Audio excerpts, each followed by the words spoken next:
मी पर्जन्य उदके मेघाल घेऊनी अमोघ सुर कार्य साधवय चांग आलो सवेग विंध्याद्री. आणि बघा म्हणजे मी काय केलं, या ठिकाणी येत असताना प्रजन्य उदकेशी मेघ, आम्ही या सर्व ढगांना पाण्यासहित ढगांना या ठिकाणी घेऊन आलो. अमोघ म्हणजे खूप मोठ्या प्रमाणाची या ठिकाणी ढग. आणि सर्व कार्य कोणाचं करायचं होतं, तर सर्व सूर कार्य करायचं होतं. देवाच्या विनंतीसाठी आलो होतो. देवांनी सांगितलेलं कार्य साधण्यासाठी या ठिकाणी या विंध्येंद्री सहित या ठिकाणी आलो. अगस्त्य मुनी रामचंद्राला सांगू लागले, ऐके राज चुडामणी मद येता तेने देखोनी विंध्याद्री आला लोटांगणी येथोक्त पूजनी पुसता होय.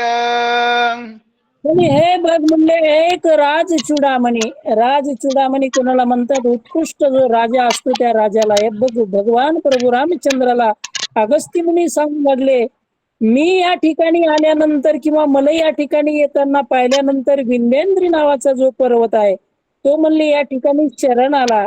त्याने या ठिकाणी लोटांगण घातलं आणि त्याने या ठिकाणी मला येण्याचं कारण विचारलं. मला तो विंध्याचल पर्वत येण्याचं त्या ठिकाणी प्रयोजन विचारू लागला. असं भगवंताला अगस्त्य मुनी विंध्येंद्री पर्वताची कथा सांगू लागले. कोण पावार्ता उत्तरे सीते मज सांगाजी महारुसी तू येतनी केवता जासी तेही मज पासी सांगावे. आणि बघा ते विंध्येंद्री पर्वत जेव्हा अगस्त्य मुनीला शरण आला, लोटांगण घातलं आणि अगस्त्य मुनीला विनंती केली, म्हणजे मग उत्तरेला काही त्या ठिकाणी काही अडचण आहे का? उत्तरेला काय काही घटना काही घडल्यात का? ते मला हे महर्षी त्या सर्व घटना मला सांगा. आणि तुम्ही या ठिकाणी येण्याचं कारण काय आहे तेही मला या ठिकाणी तुम्ही सांगा. अगस्त्य मुनी आणि विंध्येंद्री पर्वताचा संवाद आहे. आणि तो प्रभू रामचंद्राला त्या दंडकारण्याची कथा सांगत असताना भगवंताला अगस्त्य मुनी सांगू लागले, कोण ते धरणी अपेक्षेसी तू आलासी मज पासी ते म्या दिदले निश्चयसी भाक मज पासी दिदली. विंध्येंद्री पर्वत त्या अगस्त्य मुनीला विनंती करू लागला, महाराज हे ऋषीवर्या, तुम्ही या ठिकाणी जे आलात तर कोणत्या अपेक्षेने आलात? तुम्हाला या ठिकाणी काय हवंय? तुम्हाला काय पाहिजे?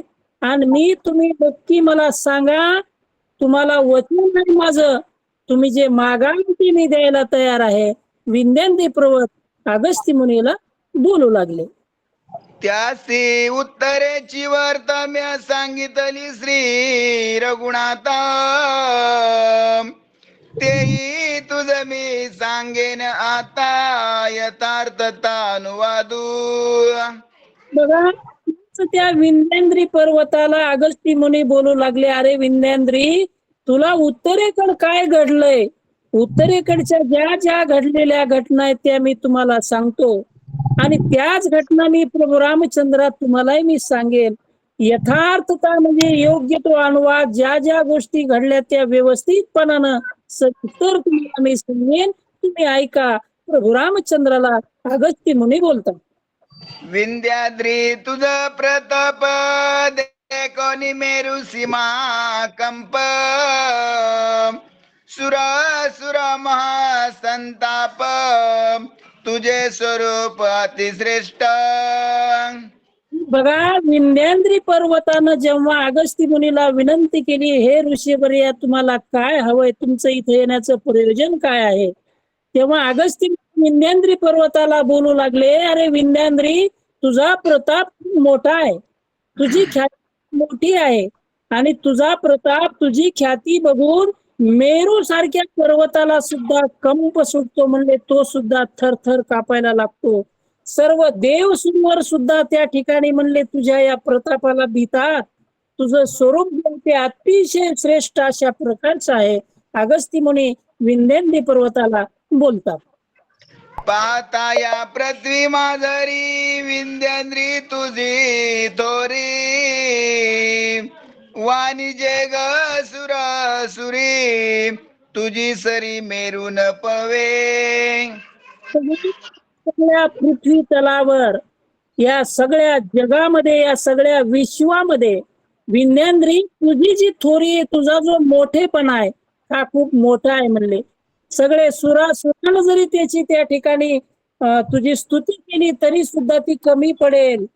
आणि तुझी सर म्हणले मेरू किंवा मंदार, मेरू मंदारासारख्या पर्वताला सुद्धा तुझी सर येणार नाही, एवढं तुझं श्रेष्ठ स्थान आहे.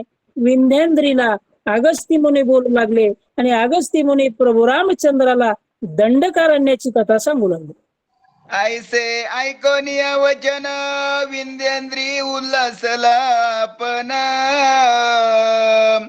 पुढती घालने लोटांगणा मस्तकी चरण वंदिले. आज असं जेव्हा एक ऋषीवरी अगस्ती मुनी त्या विंध्याद्रीची स्तुती करतात, तेव्हा या अगस्ती मुनीचं सर्व बोलणं ऐकल्यानंतर विंध्याद्री पर्वताला मात्र अतिशय आनंद झालेला आहे. आनंद झाल्यानंतर पुन्हा पुन्हा त्या ठिकाणी त्या अगस्ती मुनीला लोटांगण घालू लागले. त्या अगस्ती मुनीचे त्या ठिकाणी चरण दृढ धरले आणि विंध्याद्री पर्वत अगस्ती मुनीला आज्ञा मागू लागले. काय करायचे तुमच्यासाठी सांगा महाराज. तू आलासी भाग्य करी तुझे गमन कोठवरी ते मज सांगावे जी निर्धारी तेने अत्यादरी पुसिले.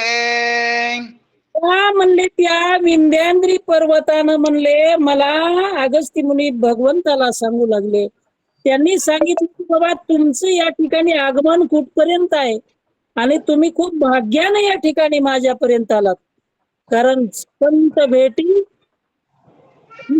असते महाराज, ही अवघड असते आणि तुम्ही माझ्या भाग्याने माझ्या सोबत आलात म्हणून तुझं गमन म्हणजे तुला कुठपर्यंत जायचंय ते मला सांगा. असं आदरानं आदरार्थी त्या ठिकाणी नतमस्तक होऊन विंध्याद्री अगस्ती मुनीला विचारू लागला. अगस्ती मुनी प्रभू रामचंद्राला सांगू लागले. दक्षिण तीर्थयात्रा विधान करवय करीत गमन मद द्यावे मार्ग दान आदर शयन करोनिया. अगस्ती मुनी त्या विंध्याद्री पर्वताला सांगू लागले की मला दक्षिण तीर्थयात्रा करायची आहे. मला दक्षिण तीर्थयात्रेकडे जाण्यासाठी रस्ता नाहीये आणि त्यासाठी तुम्ही मार्गाचं दान करा किंवा मार्गदान करा, अशा प्रकारची विनंती त्या विंध्याद्री पर्वताला अगस्ती मुनी करू लागले. तुझी निर्धारित थोरी वाडी चंद्र सूर्या उपरी मज वेंगवे ना ते तवरी शयन करी गमनार्थ. त्या विंध्याद्री पर्वताला अगस्ती मुनी सांगू लागले महाराज तुमची उंची खूप मोठी आहे, तुमचा मोठीपणा खूप मोठा आहे, तुमची थोरवी खूप मोठी आहे. तुम्हाला जर वाढायचं म्हटलं तर चंद्र सूर्यापर्यंत तुम्ही वाढलेले आहात. कारण इकडे चंद्र सूर्याचा सुद्धा प्रकाश पडत नव्हता महाराज, त्या दोघांची स्पर्धा लागली होती. परंतु मला मात्र आता त्या चंद्र सूर्यापर्यंत चढणं म्हणजे अशक्य आहे. मला त्या ठिकाणी चढता येत नाही, मी या ठिकाणी थकून गेलेलो आहे. म्हणून माझ्यासाठी एक विनंती, विंध्याद्री पर्वता तुम्ही या ठिकाणी शयन करा, म्हणजे तुम्ही झोपा. तुम्ही झोपल्यानंतर तुमची उंची कमी होईल आणि मला दक्षिणेला जाण्यासाठी मार्ग मिळेल. अशा प्रकारची विनंती अगस्ती मुनी विंध्याद्री पर्वताला करू लागले. माझे ऐकनीय वचन विंध्याद्रीने केले शयन म्या केली दक्षिणे गमन तुवा उत्थान न करावे. बघा हे भगवंता, हे प्रभू रामचंद्र, अगस्ती मुनी प्रभू रामचंद्राला दंड करण्याची कथा सांगत असताना हे म्हणले त्या विंध्याद्री पर्वताला मी जेव्हा सांगितलं की तू शयन करून दक्षिण यात्रेला जाणार आहे, तेव्हा मात्र त्यांनी वचन ऐकलं आणि विंध्याद्रीकडूनही मी एक वचन घेतलं भगवंता काय वचन घेतलं की मी जेव्हा या ठिकाणाहून दक्षिणेला जाईल आणि त्या ठिकाणी मी दक्षिणेला पोहोचल्यानंतर पुन्हा तू काय करशील, जो झोपलेला आहे तो पुन्हा उठशील, परंतु पुन्हा तू उठायचं नाही. जसा झोपलेला आहे असाच झोपलेला राहायचा, कारण असा झोपलेला राहिला तरच सूर्याचे किरण त्या दंडकारण्यामध्ये पोहोचतील. तिथलं सगळं प्राणी मात्र, सगळी वनस्पती, सगळ्या झाडं झुडप सगळे जगतील. या उद्देशानं या ठिकाणी विंध्याद्रीला मी झोपण्याची विनंती केली, पुन्हा न उठण्याची विनंती केली. प्रभू रामचंद्राला अगस्ती मुनी सांगू लागले. तीर्थे करणी मम ये मागुत तव वरित्व न उठावे पर्वत भाष्य बंदे नियामकत करणी रघुनाथ मी आलो. तेव्हा भगवंता प्रभू रामचंद्रा त्या विंध्याद्री पर्वताला मी दक्षिणेकडून माझी यात्रा करून पुन्हा परत येईपर्यंत तो उठायचं नाही, असं त्या ठिकाणी त्याच्याकडून मी वचन घेतलं. असं त्या ठिकाणी भाष्यानं मी त्याला बांधून टाकलंय आणि अशा प्रकारे त्याला मी वचन घेऊन इथपर्यंत मी आलो. प्रभू रामचंद्राला अगस्ती मुनी सांगू लागले. रविचंद्र मोकळी वाट द्विज देवांचे चुकले कष्ट दिनमान वाहे स्पष्ट दिदली वाट विंध्याद्री. या विंध्याद्रीनं जेव्हा शयन केलं तेव्हा म्हणले जे सगळ्या देव सुरांना जे त्या ठिकाणी संकट आलं होतं, ज्या चंद्र आणि सूर्याला सुद्धा त्या ठिकाणी इकडं येता येत नव्हतं, दिनमान एका ठिकाणी स्थिर झाला होता, उगवता येत होतं पण मावळायला जाता येत नव्हतं, कारण हे मध्ये होते. म्हणून अशा प्रकारची मी विनंती केल्यानंतर रविचंद्रासाठी मोकळी वाट झाली. सगळ्या देव आणि ब्राह्मणाचे सुद्धा हे कष्ट चुकले. सर्व दिनमान हा म्हणले त्या ठिकाणी व्यवस्थित रेग्युलर त्या ठिकाणी सुरू झाला. अशा पद्धतीने त्या विंध्याद्रीनं वाट दिली. भगवंत अगस्ती मुनी सांगता. माझे होताची आगमन भृगुशाप गेला पळून देसी वर्षला पर्जन्य तृण वृक्ष धान्य वाढले. भगवंता या दंडकारण्यामध्ये त्या दंडकारण्याला जो भृगु ऋषीचा जो शाप होता की या ठिकाणी झाड निघणार नाही, झुडूप होणार नाही, या ठिकाणी पाऊस पडणार नाही, असं त्या ठिकाणी दुष्काळ पडेल, काहीच वाचू शकणार नाही, जीव जंतू प्राणी सुद्धा इथले मरून जातील, पळून जातील, अशा प्रकारचा जो शाप होता, तो शाप मात्र मी त्या दक्षिणेला गेल्यानंतर तो शाप पळून गेला. आणि याच दंडकारण्यामध्ये पाऊस पडण्याच्या ठिकाणी सगळे तण असल, वृक्ष असल, धन धान्य वाढलं आणि सगळी खूप सुखियाली त्या ठिकाणी पशु पक्षी अशा प्रकारचा त्या ठिकाणी वावर सुरू झाला. प्रभू रामचंद्राला अगस्ती मुनी सांगतात. महामेरूच्या वृक्षांशी म्या चिंतित निज मानसी तेही वाढले ये देसी फळ बारेसी सफळित. बघा म्हणले महामेरूची ज्या ठिकाणी म्हणले जिथं काहीच नव्हतं, सगळं वाळून गेलं होतं, सगळा दुष्काळ होता, अशा ठिकाणी म्या माझ्या मनामध्ये या झाडाविषयी, या झुडपाविषयी, या प्राण्याविषयी त्या ठिकाणी चिंतन केलं आणि त्या चिंतनाचं फळ असं झालं की या दंडकारण्यामध्ये अशी मोठमोठी त्या ठिकाणी झाडं वाढली. झाडं नुसती झाडं वाढली नाही तर फळांनी फुलांनी सफळीत अशी फळा असो त्या ठिकाणी सर्व वन जंगल त्या ठिकाणी बगीचा असो सुंदर प्रकारचं त्या ठिकाणी वातावरण निर्माण झालं. अगस्ती मुनी प्रभू रामचंद्राला सांगतात. वाहती सरितांचे ओघ पद्म पुष्पी पूर्ण तडाग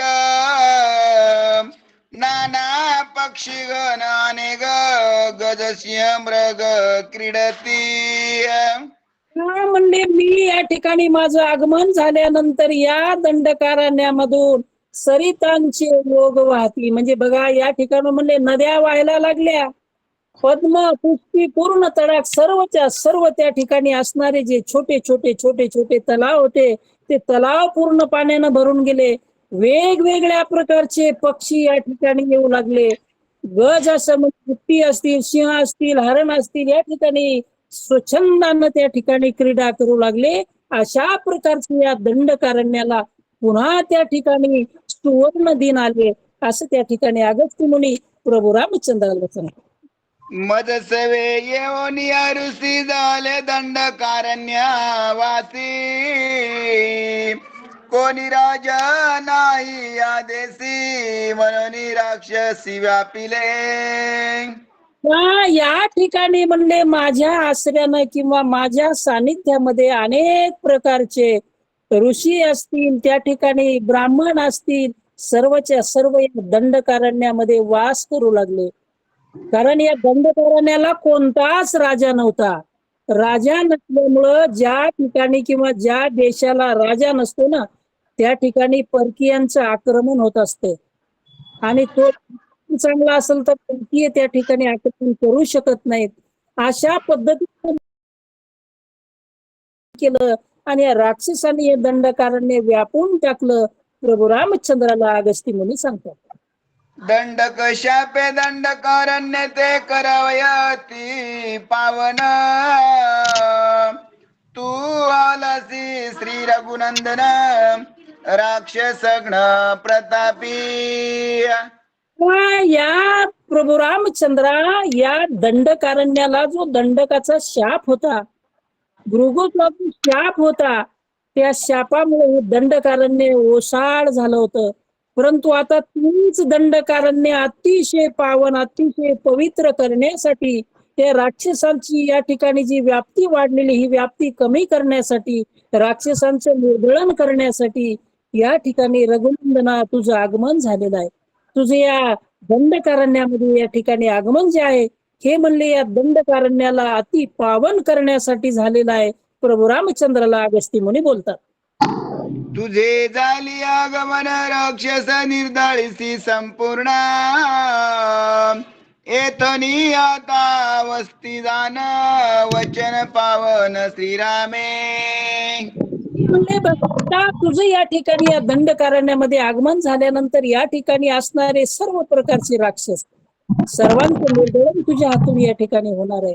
आणि तुझ्या हातून या ठिकाणी निर्दळन झाल्यानंतर या ठिकाणी ऋषी असतील ब्राह्मण असतील या सर्वांची वस्ती या दंडकारण्यामध्ये होईल आणि हे या ठिकाणी दंडकारण्य पावन होईल. प्रभू रामचंद्र अगस्त्य मुनी बोलतात. श्रीराम क्षेत्र दंडकारण्य ऐसे गरजेल पुराण, हाची प्रयोग ब्राह्मण अति सज्ञान पडतील. दंडकारण्याला श्रीराम क्षेत्र दंडकारण्य असं या ठिकाणी चारी वेद साही शास्त्र 18 पुराण ही म्हणली या ठिकाणी भगवंता तुझ्या नामाने हे दंडकारण्य ओळखलं जाईल. आणि हाच प्रयोग म्हणजे जे सज्ञान लोक आहेत, जे त्या ठिकाणी हुशार आहेत, जे ज्ञानी आहेत, हे सगळे हेच तुझं जे कार्य आहे किंवा या दंडकारण्याचं श्रीराम क्षेत्र जे आहे हे सगळी पुराण गातील आणि सज्ञान लोक त्या ठिकाणी वाचन करतील श्रवण करतील. अशा प्रकारे अगस्त्य मुनी प्रभू रामचंद्राला बोलतात. राक्षस निर्दळनी विचित्र, श्रीराम करील दुर्धर क्षेत्र, या लागी म्हणती श्रीराम क्षेत्र पुराण पवित्र श्रीरामे. प्रभू रामचंद्रा या ठिकाणी जे राक्षस आहेत म्हणले या सगळ्याच राक्षसांचं निर्दळन म्हणले तुम्ही करणार आहे. आणि म्हणजे विचित्र पद्धतीने होणार आहे. कारण या ठिकाणी राक्षस सुद्धा विचित्र आहेत. राक्षस म्हणजे नसतात, विचित्र आहेत. आता समोर आपल्याला खूप ऐकायचंय त्यांच्याविषयी. कोणाला गाढवाचं तोंड, कोणाला घोड्याचं तोंड, वेगवेगळ्या प्रकारचे राक्षस असतात, मायावी असतात, कपटी असतात. परंतु या सर्व राक्षसांचं निर्दळन श्रीरामा तुम्ही करणार आहेत. दुर्धर अशा प्रकारचे या ठिकाणी युद्ध होणार आहे. दुर्धर अशा प्रकारचे राक्षस या ठिकाणी म्हणजे त्यांचं निमिष मात्र या ठिकाणी एका निमिषामध्ये त्यांचा या ठिकाणी नाश होणार आहे. अशा प्रकारची कीर्ती अशा प्रकारची ख्याती तुमच्या हातून या ठिकाणी घडणार आहे. आणि सर्व पुराण हे तुमच्या ख्यातीचे वर्णन करतील. अगस्त्य मुनी प्रभू रामचंद्राला बोलतात. ऐसी ऐकता चिकता परमाश्चर्य श्री रघुनाथा, ऋषी चरणी ठेविला माता होय पुसता वनवासी. असं जेव्हा अगस्ती मुनीनं या दंडकारण्याची पूर्ण कथा भगवंताला प्रभू रामचंद्राला सांगितल्यानंतर प्रभू रामचंद्राला आश्चर्य वाटू लागलं. काय कथा म्हणजे या दंडकारण्याची पूर्ण सविस्तर कथा अगस्ती मुनीनं सांगितली आणि या ठिकाणी जे राक्षस आहे त्यांचं निर्दळन माझ्या हातून होणार याचा आनंद भगवंताला झाला.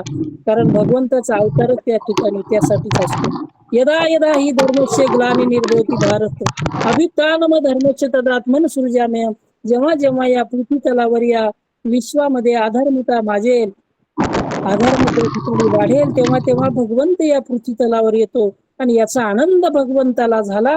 आणि भगवंत त्या ठिकाणी प्रभू रामचंद्र या आता अगस्ती मुनीला काय बोलतात ऐका. दंडकारण्यवनी वसता सौमित्र सहित सीता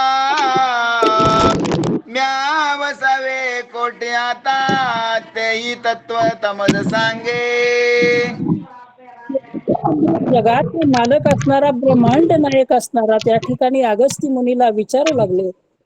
आता या दंडकारण्यामध्ये म्हणले मला वस्ती करण्यासाठी मी सौमित्र सहित लक्ष्मण आहे, माझ्यासोबत सीता आहे आणि आम्ही लक्ष्मण सीता आणि मी या ठिकाणी कोण्या ठिकाणी वस्ती करावी याविषयी तुम्ही मला सविस्तर सांगा. अगस्ती मुनीला प्रभू रामचंद्र विचारतात. तुझे वचन ब्रह्मलिखित ते म्या करणे निश्चित ऐसे पुसता श्री रघुनाथ कृपायुक्त ऋषी बोले. त्या ठिकाणी अगस्ती मुनीला अतिशय आनंद झाला महाराज. अतिशय आनंदानं कृपायुक्त त्या ठिकाणी भगवंताला पुसू लागले, विचारू लागले. भगवंता प्रभू रामचंद्रा तुझं जे वचन आहे ब्रह्मलिखित आहे आणि ते या ठिकाणी करण्यासाठी तू आलास. या ठिकाणी अगस्ती मुनीला आनंद झाला. भगवान प्रभू रामचंद्राला कोण्या ठिकाणी वस्ती करावी याविषयी काय बोलतात ते आपण ऐकू. गंगा तीराचे निकटी अति पावन पंचवटी ते बांधणे पर्णकुटी सुख संतोष्टी वसावे.